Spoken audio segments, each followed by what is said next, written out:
Olá, boa tarde a todos. É um prazer estar aqui mais uma vez, conversando com vocês um pouquinho sobre doação de córneas. A gente sabe que a gente está passando por um período crítico, né, que é a pandemia, mas nós estamos com muita expectativa para a retomada. Eu vou dar início à palestra, as perguntas vão ficar ao final e a gente vai estar podendo discutir um pouquinho mais. Sobre a córnea, né, é importante a gente entender primeiro do que nós estamos falando, né? Nós estamos falando de um tecido, que é a córnea. Ela nada mais é do que uma película transparente, a gente fala que é como se fosse a lente de contato natural dos nossos olhos, que está na parte anterior, então, dos nossos olhos, né? Ela é transparente, ela funciona como se fosse uma lente, ela foca a luz, né, em direção à pupila para que ela seja, então, reconhecida lá na retina pelas células fotorreceptoras e transformada em imagem, né? Então, para que ela tenha um bom funcionamento, ela precisa ser transparente para que essa luz entre, né, e ter uma curvatura adequada. Então, a nossa córnea, ela é levemente curvada. As indicações para um paciente precisar de um transplante hoje é justamente quando um paciente ele tem a perda da transparência da córnea ou uma curvatura irregular, né? E os maiores problemas hoje que levam o paciente a precisar de um transplante de córnea é justamente o ceratocone, que é um formato em que a córnea ela passa, deixa de ser levemente curvada e passa a ser uma córnea realmente com um formato de cone. Né? Então a luz bate, entra aqui e se dissipa de uma forma irregular. Outras causas, né, úlceras formadas às vezes por trauma ou por infecções, cirurgias anteriores oculares podem fazer traumas nessa córnea, alguns tipos de alergia, entre outras doenças. O transplante de córnea em si, ele vai fazer o seguinte, ele vai retirar aquela córnea que está doente, né? E o médico transplantador vai vir com a córnea sadia e colocar nesse local, fazendo com que o paciente passe a ter um novo tecido ali para melhorar a visão dele, corrigir os defeitos oculares. Para que um paciente entre na fila de transplante, ele consiga transplantar, a primeira coisa é que ele precisa estar inscrito numa fila, né? Essa inscrição é sempre realizada por um oftalmologista e ela é sempre regulada a nível nacional, né, pelo Sistema Nacional de Transplantes. Porém, cada estado, cada região consegue ter a sua fila separada e organizada, tá? A fila é única, mas cada estado e cada região controla a sua fila. A seleção para que o paciente receba o transplante, a ordem, né, de chegada dessa córnea para a realização desse transplante desse paciente vai depender de quando ele foi inscrito na fila ou se vão haver critérios de urgência. Então, pacientes inscritos na fila, eles seguem uma ordem, então quem se inscreve primeiro recebe a córnea primeiro que sair.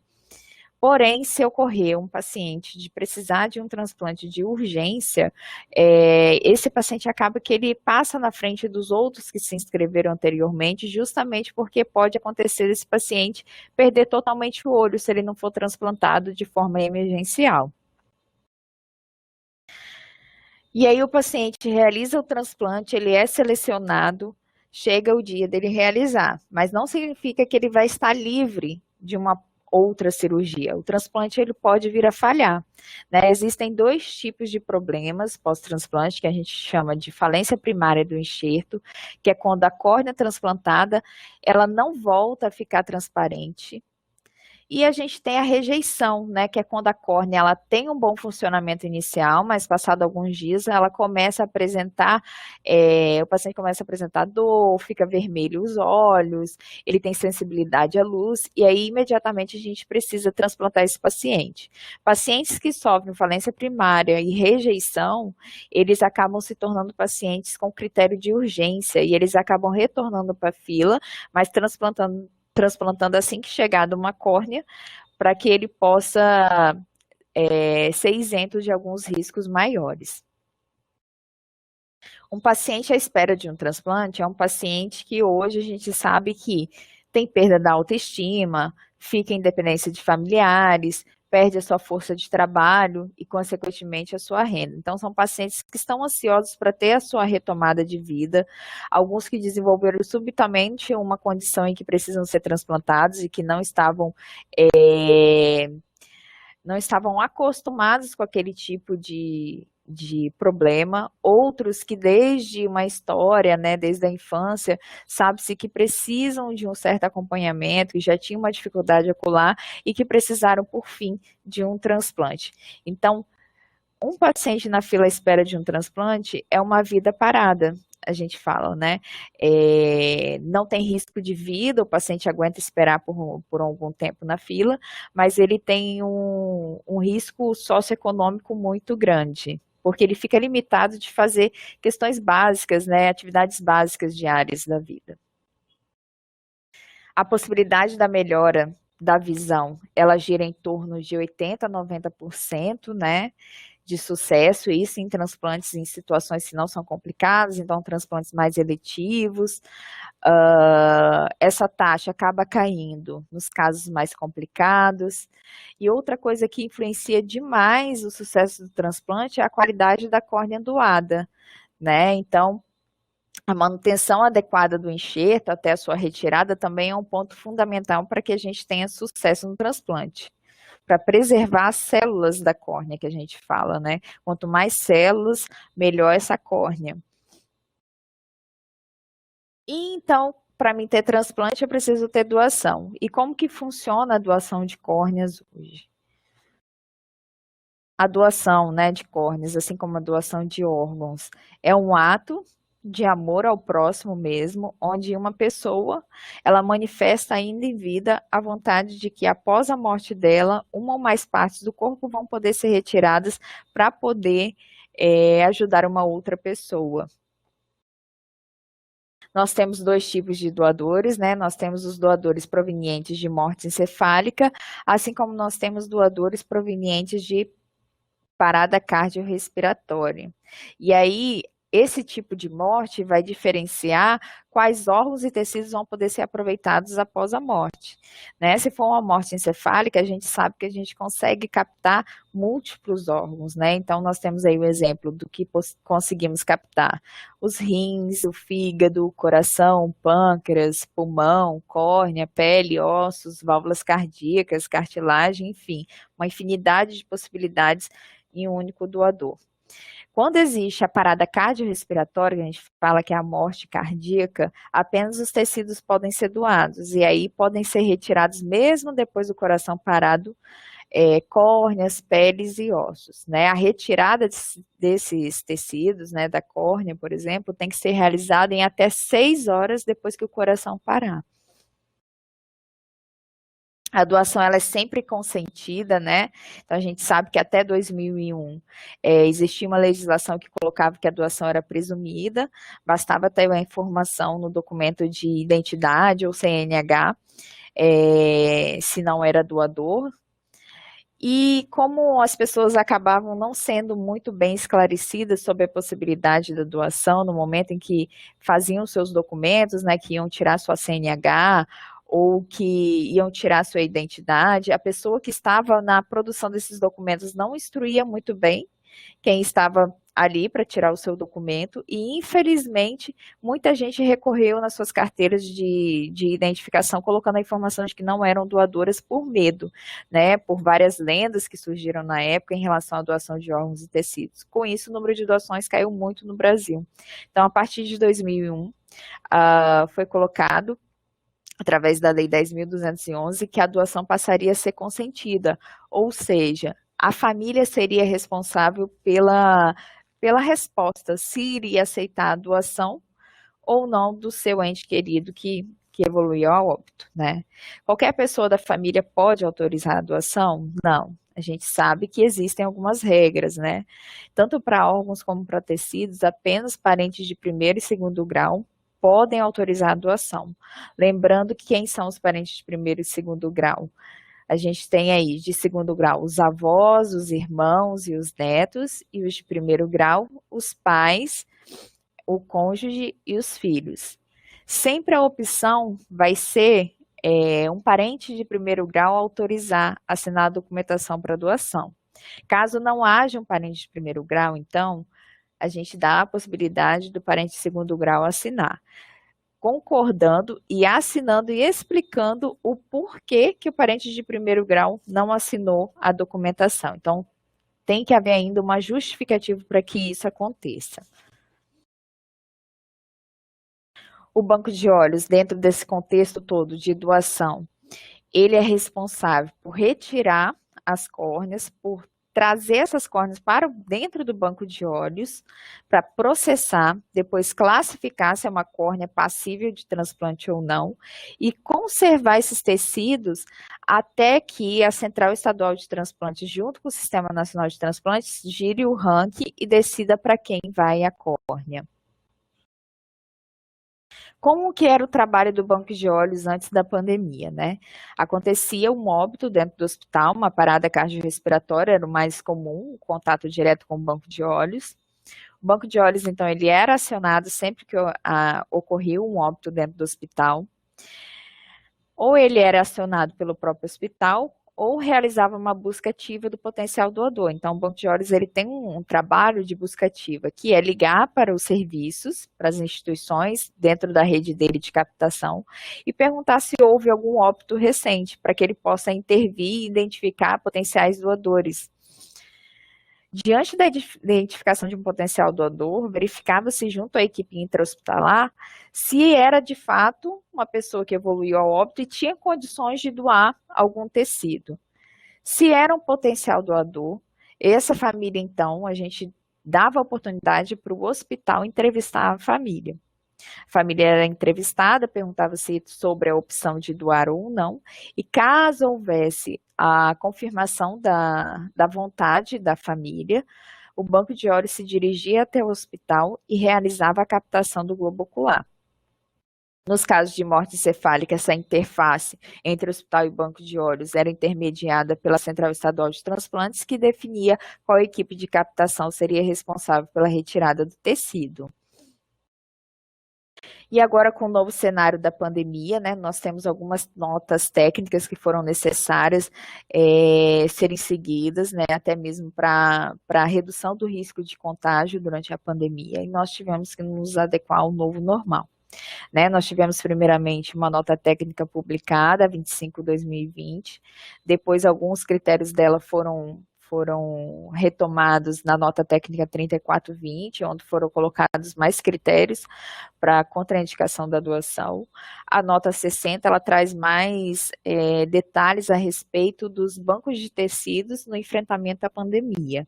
E agora, essa semana, saiu uma nova, que é a 80/2020, que já está trazendo a questão da retomada para a captação de tecidos. O que as notas técnicas levaram em consideração quando elas foram realizadas para esse novo enfrentamento aí da pandemia, né? Primeiro que o coronavírus ele pode ser transmitido, né, através de gotículas, secreção respiratória, fluidos corporais, ou contato indireto através de superfícies no ambiente. Outro ponto importante é que não foi algo local, se tornou uma pandemia desde março desse ano. Outro ponto que foi muito referenciado é que se tornou uma questão de calamidade pública, né, publicado pelo Estado em 20 de março. E até então também, um dos critérios para ela ser tão rígida é que ainda não havia nenhuma profilaxia vacinal a nível de Brasil e de mundo. Outra questão é que o risco em tecidos de transmissão ele ainda é um risco teórico, não há nada comprovado que haja transmissão de Covid pelo transplante de tecidos, mas pelo vírus ter sido encontrado em algumas células, e principalmente pela viremia nos tecidos vascularizados, essas notas técnicas se fizeram valer. E aí, um dos pontos importantes é que ela levou em consideração, né, a infecção pelo próprio tecido, então o risco de levar um tecido infectado para um receptor, bem como também a exposição que esses receptores estariam dentro dos hospitais. Então, é levar uma pessoa para dentro de um hospital, para receber um transplante, sendo que o tecido é um tipo de transplante que dá para aguardar ainda, somente casos de urgência que não. Então, expor o receptor ao risco de receber um tecido infectado ou até mesmo de se contaminar dentro do ambiente hospitalar no momento do seu transplante, bem como também levou em consideração o risco dos profissionais de saúde no momento da captação. Né, eles estariam muito mais expostos aos vírus, né, estariam captando dentro de necrotérios, estariam captando dentro de hospitais de referência para Covid, então tudo isso foi pensado para ser tão restrito essas notas técnicas. As primeiras medidas em que foram tomadas foi a suspensão da busca ativa, então assim não havia sentido em continuar a buscar por óbitos, né, fazer ligações diárias nos hospitais ou visitar hospitais na busca de potenciais doadores, se a doação estava suspensa dentro do território nacional. Então, como eu acabo de falar, toda a captação de córnea ela foi suspensa dentro do território nacional em doadores falecidos por parada cardiorrespiratória. Somente foi colocado como aceito um doador falecido de tecidos oculares, aqueles indivíduos sem suspeita clínica ou confirmada de Covid, mediante resultado negativo de RT-PCR para SARS-CoV-2, realizado até 24 horas antes da captação. Colocou-se como padrão ouro, né, nesses pacientes que seriam potenciais doadores, o teste, né, de RT-PCR, na qual era necessário fazer uma detecção do material genético para ver se estava presente o RNA viral ou não para a liberação do doador para doação realmente. Né? E por que suspendeu a parada, o doador por parada cardiorrespiratória e não suspendeu o doador por morte encefálica? Porque os testes disponíveis hoje são para diagnóstico e não triagem de doadores. E não há validação ainda em amostras provenientes de cadáver. Na morte encefálica ainda há circulação de sangue, né? O corpo ainda está sendo preservado para a retirada dos órgãos. O transplante de córnea ele passou a ser realizado somente nos casos de urgência, então, pacientes que realmente tinham um risco alto de perder definitivamente a visão, com algum problema ocular grave, puderam ser transplantados nessa pandemia.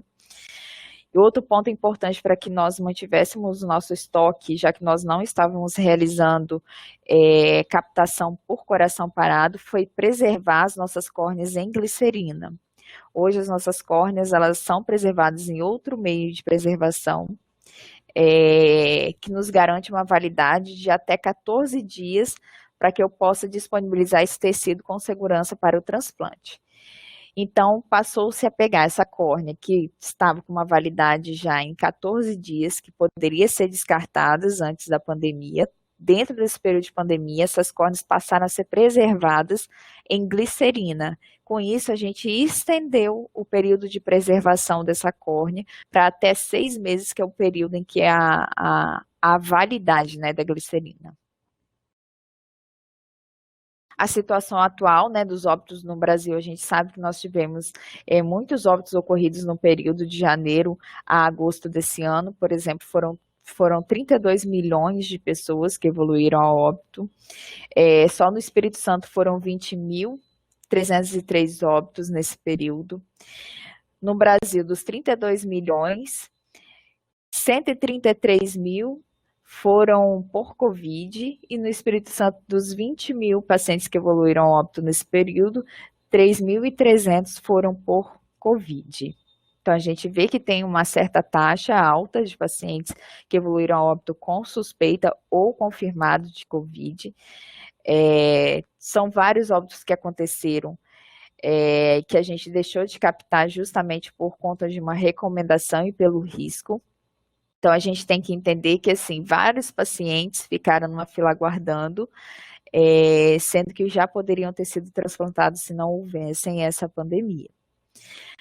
Em relação à doação de córneas, como que ficou nesse período? De janeiro a agosto de 2019, só mesmo para a gente comparar, ocorreram 97 doações, enquanto que de janeiro a agosto de 2020 nós tivemos apenas 45 doações de córnea, sendo que a maioria dessas 45 doações que nós tivemos esse ano foram ainda nos primeiros meses do ano, né, entre janeiro, fevereiro e março, que a gente ainda não tinha uma pandemia instalada.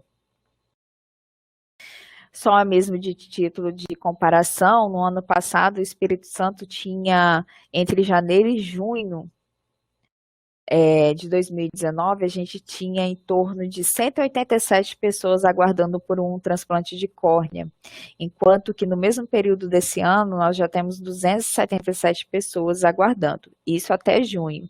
E aí a gente vê que esse número aumentou quando nós pegamos até a última semana desse mês, eram já 327 pessoas numa lista de espera. A gente já acha um número bem alto, sabe-se que vai ser um trabalho árduo para conseguir zerar essa fila, porém a gente acredita que ela vai ser ainda maior, porque existe uma demanda reprimida de pacientes hoje que aguardam por um transplante. As consultas eletivas elas foram suspensas nesse período, então muito paciente deixou de ser diagnosticado e provavelmente com a retomada das consultas eletivas, esse número ele vai ter um grande aumento. Somado a isso ainda, nós temos uma grande preocupação, que é o aumento nas recusas familiares, né, durante as entrevistas para doação. No período de janeiro a agosto do ano passado, a nossa taxa de recusa familiar era em torno de 53%, enquanto no mesmo período de janeiro a agosto desse ano, nós tivemos um pequeno aumento, indo para 56%, quase 57% no índice de recusas familiares, o que aumenta ainda mais a nossa preocupação pelo tempo de espera do paciente em lista. Falando em lista e tempo de espera, cada estado ela tem a sua lista, então o tempo de espera no Espírito Santo é diferente do tempo de espera de um paciente que aguarda por um transplante, por exemplo, no Rio de Janeiro ou na Bahia, porque cada estado controla a sua fila. A lista ela é considerada zerada quando o paciente ele consegue entrar imediatamente e ser transplantado. Isso era a realidade de muitos estados antes da pandemia, e na verdade hoje já não é mais essa realidade. No Espírito Santo nós já não tínhamos fila zerada há algum tempo, e nesse período a gente ainda não tem como nem mensurar como está o tempo de espera por um transplante, justamente pelas nossas captações estão basicamente suspensas. Os planos para retomada, né, vai depender de algumas coisas, alguns ajustes. A nova nota técnica, né, 80 de 2020, ela traz isso, traz um pouco de autonomia para os bancos de olhos dessa decisão. E aí tudo vai depender, né, nós vamos ter que nos adequar ao novo normal, né? Vai ter que ser de uma forma bem gradual essa retomada, de uma forma bem analisada, em conjunto com a Central Estadual de Transplantes, levando sempre em consideração o risco epidemiológico das áreas, a avaliação de risco mesmo da equipe. Nós vamos ter que seguir alguns decretos, notas técnicas, então nós sabemos que a captação de córneas dentro da cidade de Vitória pode ser que seja diferente do interior do estado, vai depender de algumas estruturas e de decretos municipais, estaduais e federais. Vai ser baseada essa retomada basicamente nas recomendações internacionais, nas boas práticas. Cada instituição vai ter que ter o seu manual muito bem descrito e regulamentado para que a gente possa voltar de forma segura, né? Então, as normas de biossegurança vão ter que estar muito bem detalhadas. A gente sabe que hoje os bancos de olhos eles já têm normas de biossegurança muito bem definidas, de higiene, que já contemplam essa questão para a retomada, através da RDC 55 de 2015, isso já está muito bem garantido, o que nos tranquiliza. Algumas coisas vão ter que ser repensadas, principalmente para a segurança dos nossos profissionais que estarão dentro das instituições de saúde, como, por exemplo, antes Antes da pandemia, nós realizávamos as captações em necrotérios, em funerárias, onde o corpo estivesse, dentro de uma condição adequada, nós conseguimos fazer um procedimento seguro, né? E agora, até que ponto esses locais vão ser seguros para as equipes de captação e até mesmo para esse doador, né? Então, vai ser realizado dentro de hospitais, no serviço de verificação de óbito, vamos poder retomar as captações dentro de funerárias, Instituto Médico Legal, dentro dos próprios necrotérios dos hospitais, existe separação de pacientes que evoluíram óbito por Covid de outros que não eram Covid, eles estão dentro de um mesmo local, esses corpos armazenados, então tudo isso é bem complicado. Ou sempre vamos ter uma reserva de centro cirúrgico, uma sala adequada, um ambiente adequado para realizar essas captações. As entrevistas familiares, né? Hoje elas são realizadas pela equipe intra-hospitalar, mas diante de dificuldades da equipe intra-hospitalar, o banco de olhos ele vai até o hospital e realiza essa entrevista com a família também. E a gente sempre tem que pensar que antes nós tínhamos uma sala mais reservada possível,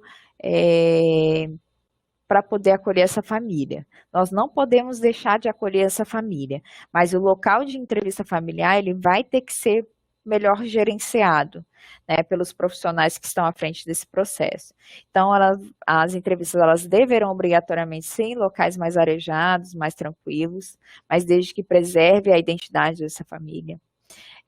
Sempre dá preferência aos locais com janela, porque as janelas deverão estar abertas, em substituição ao ar-condicionado.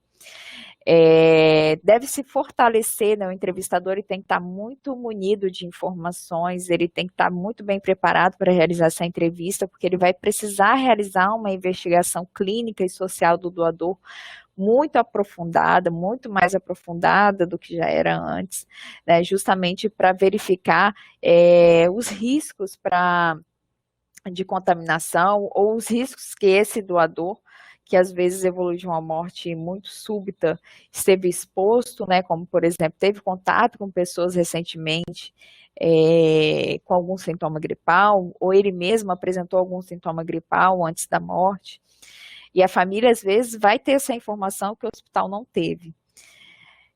Vai ter que adequar o distanciamento entre as pessoas, é uma coisa bem complicada, né, porque é um momento de dor, onde as pessoas elas querem estar juntas, desejam um toque, desejam um abraço, mas a gente vai ter que, de uma certa forma, sem comprometer essa família e respeitando essa família, tentar manter um distanciamento.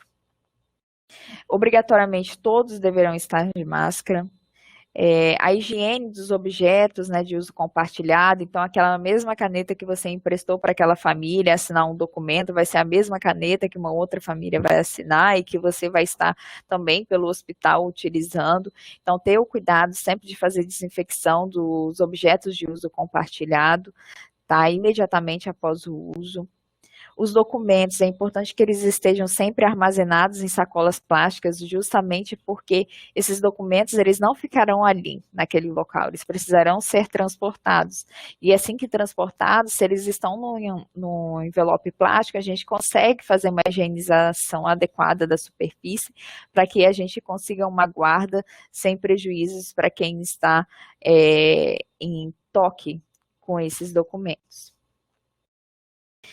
Em relação à captação em si dos tecidos, a gente vai ter que realizar uma paramentação muito adequada para avaliação desse potencial doador, até a coleta de sangue para sorologia, né, utilização de face shield, utilização de máscara, utilização de aventais, de luvas, de gorro, é preciso garantir todos esses EPIs nos locais de captação. A utilização reforçada, né, do iodo na hora da asepsia da pele para captação, bem como pingar a gotinha de iodo povidona 5%, né, porque é um excelente antimicrobiano para a região, realmente ajuda na asepsia da região ocular. Garantir, né, que as pessoas que estão realizando a captação utilizem a paramentação estéril, né, e adequada no processo. a desparamentação adequada, então também o descarte de todo o material utilizado, assim como os EPIs utilizados em local correto, bem como também temos que garantir a reparamentação da equipe, porque ela vai sair dali, ela precisa se reparamentar para ela chegar até o local de destino dela, né, que seja o banco de olhos, o retorno dela para casa. Quanto aos receptores, com a retomada da captação de córneas, vai haver também a retomada do transplante de córneas. E com isso, nós precisamos garantir que esses receptores de córnea, eles sejam bem monitorados, né, justamente para se caso houver algum desenvolvimento de sintoma gripal, que a gente possa estar fazendo uma notificação imediata ao sistema de biovigilância, né, da Anvisa, ao Sistema Nacional de Transplantes, para poder acompanhar esses casos. Provavelmente as pessoas que vão realizar o transplante nessa pandemia, elas vão estar assinando termos de acordo ao risco, né, eventual de realizar uma cirurgia nesse período, bem como também elas serão orientadas quanto aos sintomas que elas poderão apresentar e, caso apresente, a quem elas devem recorrer. Provavelmente também estarão realizando testes pré-cirurgia para que, de fato, seja observado se ela estava com já uma possível infecção ou não antes de realizar o procedimento. Para finalizar, alguns cuidados diários com a nossa córnea são interessantes que sejam levados, justamente para evitar que essa fila aumente, né? Então, qualquer pessoa pode vir a precisar de um transplante de córnea, caso não cuide da região ocular. Então, a região ocular, às vezes, ela é muito esquecida por nós, mas ela é super importante. E, assim, a córnea é algo extremamente frágil que precisa de cuidados diários. Então, algumas diquinhas básicas para vocês, assim, a gente finalizar a nossa palestra aqui. Não devemos nunca coçar os olhos, né? O ato de coçar os olhos deforma a curvatura adequada da córnea e pode nos levar a um transplante. Sempre proteger os nossos olhos, né, dos raios ultravioletas, então estar sempre de óculos escuro. Manusear as lentes de contato com mãos higienizadas, então quem usa lente de contato deve retirar as lentes para dormir, deve retirar as lentes para fazer a higienização adequada. Nunca tocar na lente, né, quando você não estiver com suas mãos devidamente higienizadas, justamente porque podem proliferar micro-organismos, né, bactérias, fungos, vírus, protozoários, que vão fazer microfuros na sua córnea, fazer perfurações e úlceras que podem te levar a um transplante. Sempre utilizar, né, EPIs na hora de manusear produtos químicos, então é super importante. Às vezes você está manuseando até mesmo dentro de casa, você está sentindo um incômodo, uma ardência nos olhos de tanto produto que você está utilizando. Essa ardência nos olhos é justamente a nossa córnea gritando para que a gente tome cuidado com ela. Em relação à mensagem, para finalizar, que eu queria deixar para vocês, é que cuidem-se para poder cuidar, reconheça-se e admita-se como um ser humano, não leve as reações do outro como pessoal e lembre-se que você foi preparado para conseguir. Quando isso não é possível, pode ficar um fracasso para você, mas se nem sempre você conseguir, você pode sempre acolher e cuidar. Né? Então, assim, às vezes, diante de um não de uma família, de uma entrevista que nós estamos realizando, nós não conseguimos entender do porquê que nós não conseguimos acessar essa família e ter o retorno que nós gostaríamos. Mas, às vezes, é o momento dela e, num outro momento, ela poderia mudar de ideia. Então, não se julgue como incapaz. Sempre tenha a ideia de que você pode melhorar o seu processo, que você pode estudar um pouco mais, que você pode ser um pouco mais seguro para aquela família, que ela pode te acolher e mudar a resposta diante de uma possível negativa. Então é isso.